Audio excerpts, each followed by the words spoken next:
کسی جنگل میں ایک ننھی چیونٹی اپنی بوڑھی ماں کے ساتھ رہتی تھی۔ ننھی چیونٹی کی ماں جب تک صحت مند تھی اپنے اور ننھی چیونٹی کے لیے مزیدار دانے لاتی، لیکن جب اس کی ماں بیمار اور بوڑھی ہو گئی تو دانہ لانے کی ذمہ داری ننھی چیونٹی پر آ پڑی۔ اس کی ماں نے اسے سمجھایا تھا کہ برسات سے پہلے بہت سا دانہ جمع کرنا ضروری ہے تاکہ سردیوں میں آرام رہے اور خوراک بھی آسانی سے ملتی رہے۔ ننھی نے پہلے دن بہت محنت کی اور بہت دور سے چند دانے گھر تک لے جا سکی، پھر اور دانے لانے سے انکار کر دیا۔ اس کی ماں نے فکر مند لہجے میں کہا، ننھی، صرف ان چند دانوں سے تو کچھ نہ ہوگا، آخر ہم سردیوں میں اپنا پیٹ کیسے بھریں گے؟ اس وقت خوراک بالکل غائب ہوگی۔ ننھی نے کہا، یہ بہت مشکل کام ہے، میں تو صرف چند دانے لا سکتی ہوں، اس سے زیادہ نہیں۔ یہ کہہ کر ننھی سو گئی۔ اگلے دن وہ پھر دانوں کی تلاش میں نکل پڑی۔ اس نے سوچا کہ میں اب بڑے بڑے دانے اپنے گھر میں جمع کروں گی۔ اسے ایک درخت کے قریب بہت سی چیونٹیاں جاتی نظر آئیں۔ جب وہ درخت کے قریب پہنچی تو وہاں روٹی کے بے شمار ٹکڑے پڑے تھے۔ اس نے دیکھا کہ جو چیونٹیاں چھوٹی ہیں وہ بڑی تیزی سے چھوٹے چھوٹے دانے منہ میں اٹھائے لے جا رہی ہیں، جبکہ بڑے چیونٹے بڑے بڑے دانے منہ میں دبائے جا رہے تھے۔ اس نے ایک بڑا سا دانہ منہ میں پکڑا اور چل پڑی، لیکن ابھی چند قدم چلی تھی کہ تھک گئی۔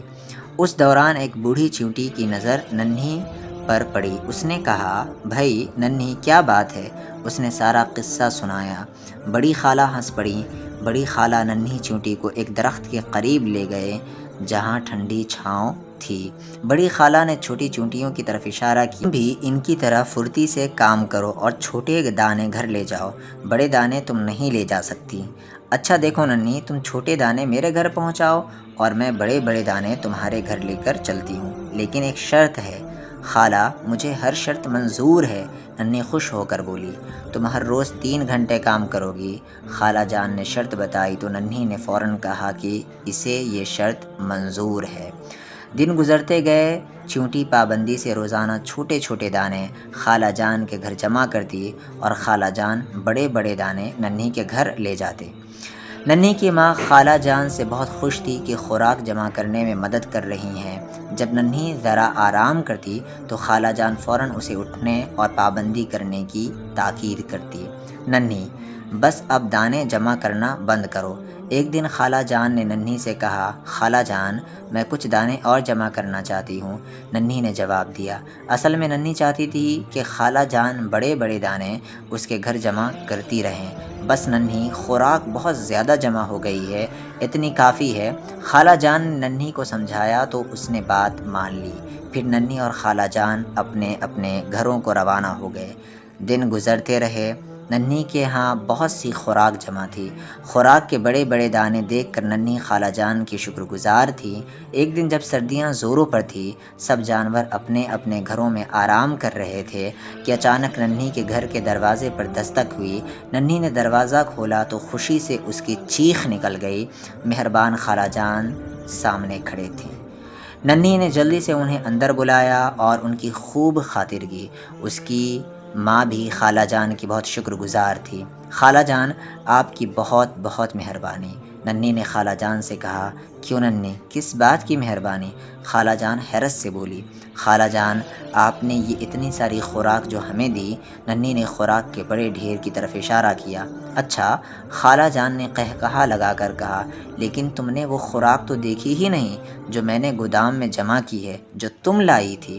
خالہ جان، وہ تو چھوٹے چھوٹے دانے تھے، ان کے مقابلے میں ان بڑے دانوں کا کیا مقام ہے؟ خود دیکھو گی تو پتہ چلے گا کہ کس کی خوراک زیادہ ہے، وہ جو تم نے جمع کی تھی یا یہ بڑے بڑے دانے جو میں نے تمہارے گھر میں جمع کیے ہیں۔ خالہ جان نے کہا اور اس کی ماں سے اجازت لی کہ وہ ننھی کو اپنے گھر لے جا رہے ہیں تاکہ اسے خوراک دکھا سکے۔ اس کی ماں نے اجازت دے دی اور خالہ جان ننھی کو لے کر اپنے گھر روانہ ہو گئی۔ ارے خالہ جان، ننھی کے منہ سے حیرت کے مارے چیخ نکل گئی، کیوں ننھی، دیکھا تم نے کتنی خوراک جمع کی ہے؟ اب بتاؤ، وہ خوراک زیادہ تھی یا یہ چھوٹے چھوٹے دانے؟ خالہ جان نے مسکراتے ہوئے پوچھا۔ خالہ جان، میں ماننے کو تیار نہیں ہوں، میں اتنی ساری خوراک جمع نہیں کر سکتی۔ اس نے زور زور سے نفی میں سر ہلایا۔ دیکھو ننھی، خالہ جان نے اسے سمجھاتے ہوئے کہا، یہ سب خوراک تم نے جمع کی تھی، یہ اس لیے بہت زیادہ ہے کہ تم نے 1 مہینے میں ہر روز بہت محنت اور ایمانداری سے کام کیا، تم نے کام کے دوران ایک لمحہ بھی آرام نہیں کیا، تم نے کام بڑی باقاعدگی سے مسلسل کیا، یہ اس کا کمال ہے۔ یاد رکھو، محنت اور کام کو باقاعدگی سے کرنے میں ہی کامیابی ہے، اتنی بڑی کامیابی کہ تم حیران ہو جاؤ گی، اتنی حیرانی جتنی کہ تم اب ہو رہی ہو۔ پھر خالہ جان نے ننھی کو اس ڈھیر میں سے کچھ خوراک اور دے دی، وہی ننھی اور چھوٹے چھوٹے دانوں پر مشتمل خوراک۔ ننھی نے خالہ سے کہا، جزاک اللہ خیرن، اللہ آپ کو بہترین جزائے خیر عطا فرمائے۔ پھر خالہ جان نے کہا، فجزاک اللہ خیرن، اور اللہ آپ کو بھی بہترین جزائے خیر عطا فرمائے۔